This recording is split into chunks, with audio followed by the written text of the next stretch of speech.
Hello guys and welcome, I need to stop doing the hand wavy thing at the start. Hello guys and welcome back to the Charlie K YouTube channel. If you're new around here, why not subscribe? It's actually becoming a fairly regular thing, which I'm impressed with myself with, really. It's a hard game, YouTube is, but here I am again, hopefully the second video within a week. And today we're going to be talking about my Premier League predictions for the upcoming game week 4.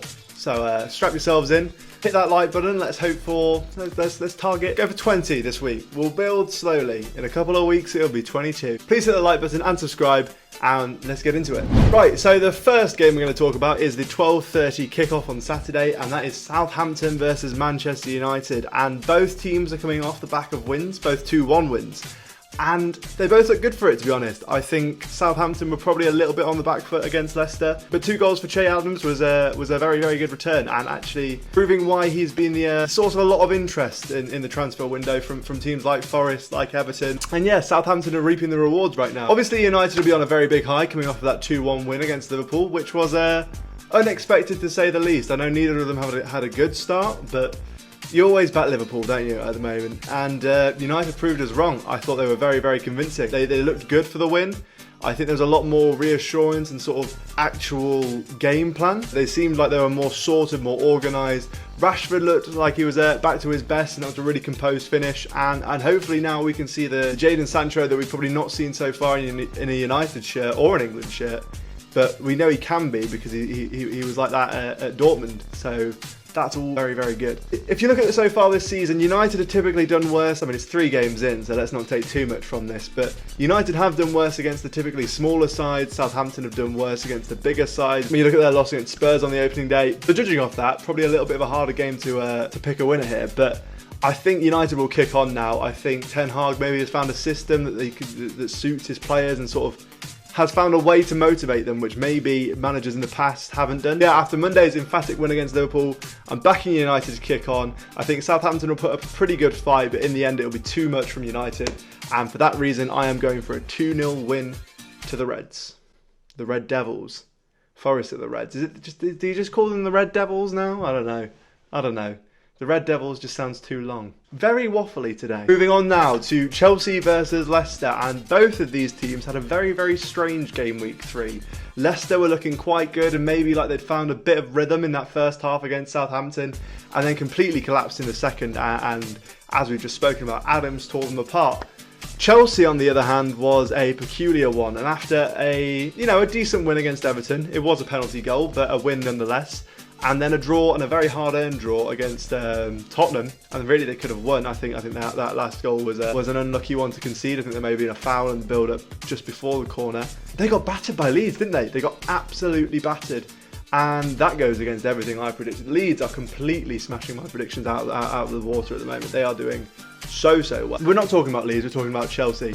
And yeah, I think after that emphatic defeat, they're going to want to bounce back, and I think it was probably, we've seen Chelsea blip before in a season, like that West Brom game a few years ago, where they just got completely embarrassed. And I think that's all this is. I think the Leeds game was a blip in what will be a pretty decent season for Chelsea. I'm not sure Leicester's form is a blip, and I did say in my prediction video that I thought that Steven Gerrard would be the first manager sacked, and actually I think his former boss is really rivaling him on it, and I think if Leicester don't make any signings soon, then they're going to be in trouble, especially if they lose Fofana, which looking less likely by the day, but you never know. You never know with this transfer window. So yeah, a blip for Chelsea last game. I think just a generally bad season for Leicester is in store, and for that reason I've gone for a 2-0 win to Chelsea. So now we're moving on to Manchester City versus Crystal Palace, another one of the 3 o'clock kickoffs.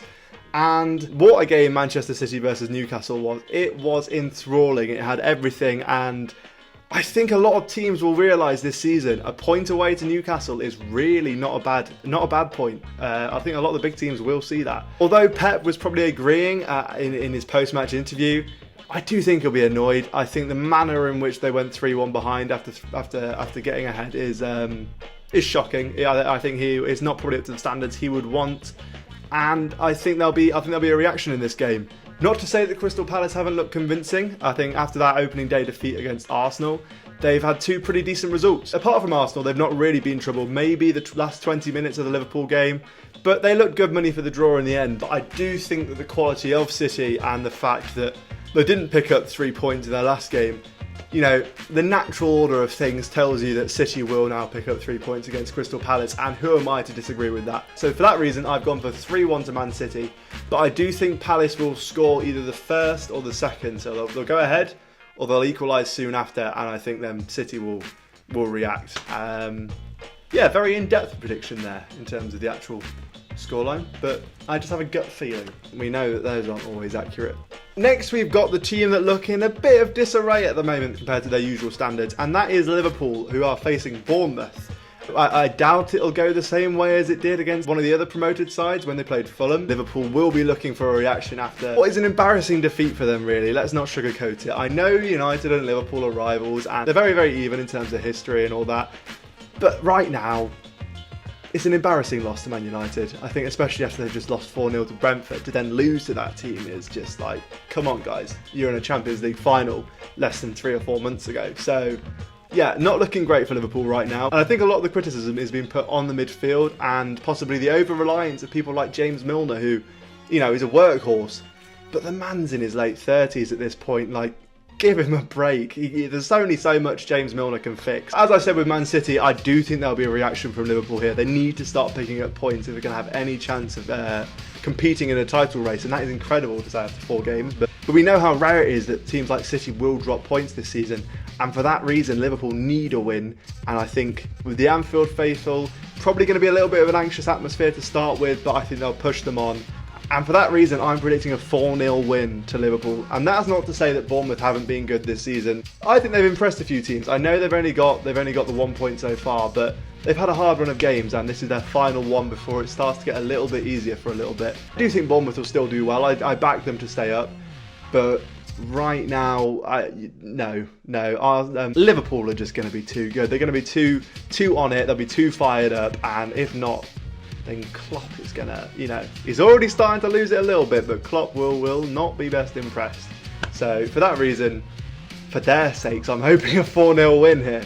Now moving on to Brentford versus Everton, and this one for me is probably the hardest to predict this weekend, just because they're both sort of decent sides. I think Everton put in a very good performance against Forest. I know they had to get a late equaliser, but I did think they looked very convincing. I think Damari Gray looked like an absolute magician, to be honest. He looked fantastic. So yeah, I'm not too worried about Everton, despite possibly their slower start, only 1 point. Brentford, on the other hand, obviously beat United, but then lost to Fulham. So it's kind of, there's a lack of consistency, which I think we all probably expected from Brentford. They're sort of finding their feet still in the Premier League a little bit. I think it's going to be a physical game. I think we're going to see a big battle between Tarkowski and Tony. I think it's going to be a big battling game, very physical, and not likely to be much football actually played, if you know what I mean. So I think this game could be decided on a red card. I feel a red card happening in this game for either side, and I think whoever concedes it could be the deciding factor as to who wins. But, they're very hard to predict, red cards, aren't they? So let's say we're removing that from the equation, and I can't really pull these two teams apart. And for that reason, I'm going to go for a 1-1 draw. Next, we have got Brighton and Hove Albion versus Leeds United. And Leeds, as I said earlier, are completely blowing my predictions out of the water. I was convinced that Jesse Marsch just wanted some sort of influence over the World Cup squad for America, and I was wrong. Turns out America actually produced some decent players. Who'd have thought it?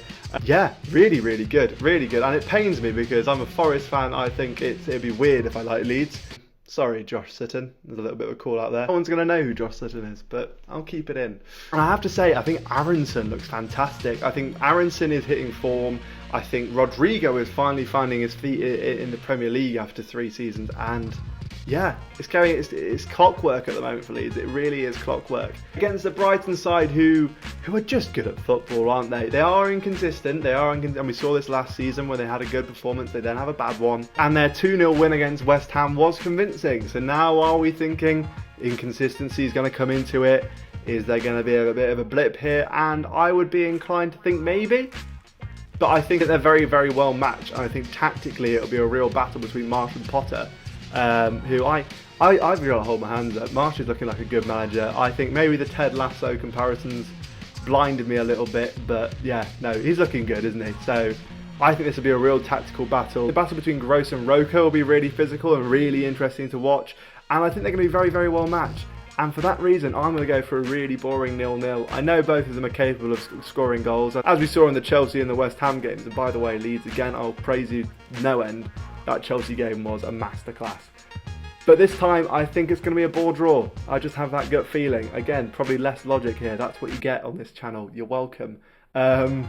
Yeah, I'm going to go for a ball draw, 0-0. Now moving on to the 5:30 kickoff, we have got Arsenal versus Fulham, and Arsenal are absolutely on fire right now. They are such an exciting team to watch. I think the defensive stalwart that is William Saliba, and the pace up front, that you've got Jesus, who's finally, just had a run of games in the Premier League and is doing exactly what everyone said he would with a run of games. And then you've got Odegaard, who has finally added those goal contributions to his games, which was possibly his biggest criticism last season. And they're just cooking. They are cooking on gas with it all the way up, baby. And yeah, it's good. It is really good for Arsenal right now. I think my prediction where I said that they're probably going to finish 4th was maybe underselling them a little bit. I know it's early days. This is all very, knee-jerk reaction kind of vibes, but they're looking good right now, is all I can say. On the other hand, Fulham, also looking very convincing. And Mitrovic is only showing even more so that he can finally step up like Jesus in the Premier League. I think both of them proving everyone wrong this year, maybe. And obviously that 2-2 draw against Liverpool was huge and taught us that maybe we shouldn't write Fulham off against the bigger teams, because they are able to battle and they're able to press. When they press, it confused Liverpool, and I don't think they were ready for that sort of setup. And Silva is capable of that. Clearly, Silva is able to adapt the Fulham game to suit each team, which is, very Brighton-esque in my opinion. But I think maybe he'll fancy a high press again on Saturday, and that will probably draw them out a little bit too high, which will then leave the pace of Arsenal to just go to town on them. Yeah, I think the game is quite dependent on how Fulham set up, but I'm expecting them to really go for it, and I think it will backfire. And for that reason, I do think Arsenal will edge this one. I'm going for a 3-1 win to Arsenal. But credit where credit's due. I think Fulham will put in a pretty decent display. Just added another light over there because I could see that was getting a bit pale. But now we're moving on to the Sunday games. And first of all is the Wolves versus Newcastle game. And this one, I can only really see going one way. I know it's at Molineux, and I know that Wolves are probably, if you pardon the pun again, quite hungry for a win. And to be honest, despite having only 1 point, the 2 games they lost against Spurs and Leeds were only by a single goal. So despite it looking like a dire situation right now at Wolves, it's probably not as bad as we think. And I think they've got a decent squad. I think the signing of Carlo Guedes, I think he looked quite promising. I still think the likes of opponents are probably not quite at Premier League level, but I'm confident they can maybe squeeze something out of a lot of the games this season. I have to say, massive fan of Collins. He looks like a real leader at the back, and I've been really impressed. I know he's probably a little bit too, he's a bit on the dangerous side, shall we say. He is prone to a yellow card and maybe even a red, and against teams like Newcastle, where we might see the debut of Isaac. But even if they don't, they have St. Maximan, they have Callum Wilson, and that's going to be the game where maybe Collins will struggle. Despite my opinion on him, I think the pace is probably where it's going to exploit him a little bit. For that reason, I just think Newcastle are too fast, and I think their midfield. Yeah, I can't say enough good things about Newcastle right now. I think they're looking fantastic. I think they're looking well tuned. I think Callum Wilson is finding a bit of form. Defensively at the back, they're looking pretty solid, despite shipping 3 to Man City, but most good defenders probably would do that at some point.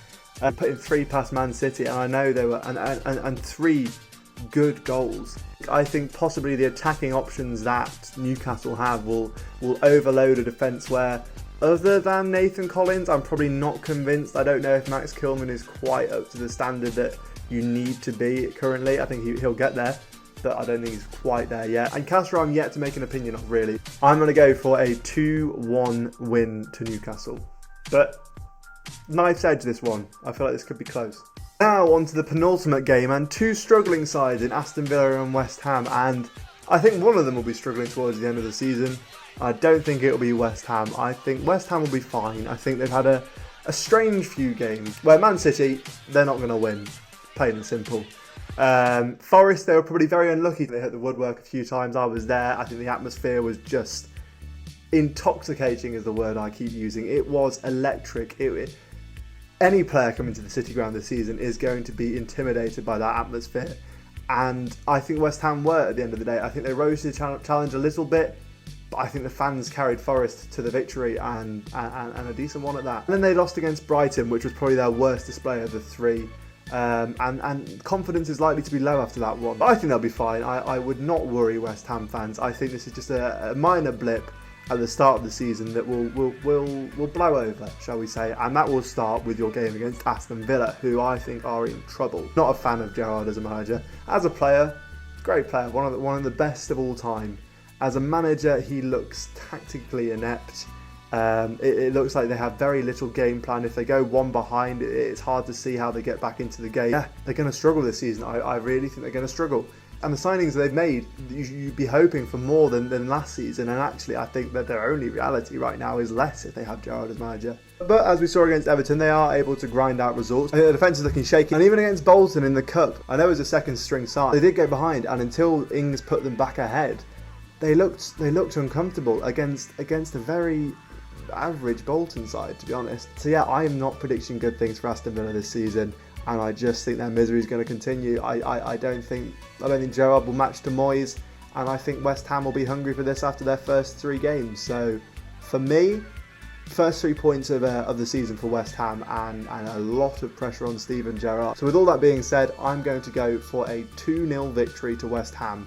And a Saeed Benrahma screamer, I reckon, because he looked very, very good against Forest. And finally, we're going to move on to Forest, and this is against Tottenham Hotspur, and probably our first big test. This is a real, hi guys, you're in the Premier League kind of vibe, isn't it? It's one of the big 6 for the first time in 23 years in the league, and it is going to be some atmosphere on Sunday. I'm actually at the cricket in Manchester for a 21st birthday, so I will not be there, heartbreakingly. Enough about me, onto the game. I think it's going to be another reality check for Forest. I think after the West Ham game, I think we were all a bit ecstatic, and we were good for that win, really. Maybe rode our luck a little bit, but we deserved it. I thought we played well. And against Everton, we battled for it. I think a shaky 15 minutes to start with was then followed by a pretty decent game, which we were unlucky probably to, if it weren't for poor defending, really should have won that game. I think that their goal was unacceptable, and I think Cooper will have addressed that and make sure that doesn't happen again. I bloody hope so. The Spurs are a different kettle of fish, aren't they? And I don't want to be a negative Forest fan here. I'm going to try and be realistic. I'm usually quite optimistic and quite, deluded, I think, in my own views about Forest. But I think the likes of Harry Kane, Heung-min Son, I think we might see the debut of Richarlison. I really hope Jed Spence doesn't come on, because that's going to be heartbreaking. He'll play in the Cup, won't he? We know he'll play in the Cup, but I don't want him to play against us. It'll be sad to see. I think they're going to be up for it. And they're undefeated so far this season. Obviously a pretty tight game against Wolves last week, but a win nonetheless. And that hard-fought battle against Chelsea where they managed to get a late goal to equalise. I think they're going to continue their winning ways, and I am kind of nervous for this one. I think it could be quite embarrassing, but we'll edge on the side of optimism, and we'll go for a 2-0 defeat. I think it could be one of those games. I think Fulham last year, the 4-0 at home. Forest fans, I think that might be something that we see here. Just a little bit of a wake-up call, a little bit like you're with the big boys now. But we'll see. I hope not, obviously. But yeah, guys, that wraps up the video. If you did enjoy, please hit the like button. It means a lot, and comment. I love to read comments. I've only had a few, and they're all lovely. So if you enjoyed as well, please subscribe. It means the absolute world. I'll hopefully be posting predictions most weeks. So yeah, why not tag along on this ride that we're having? It's good to see things starting to grow a little bit, which is exciting. So yeah, guys, thank you very much for watching. I hope you have a fantastic weekend. I hope I haven't offended too many of you with my predictions. I think they're about accurate. Obviously, they're my predictions. Thank you for watching, and I will see you in the next one.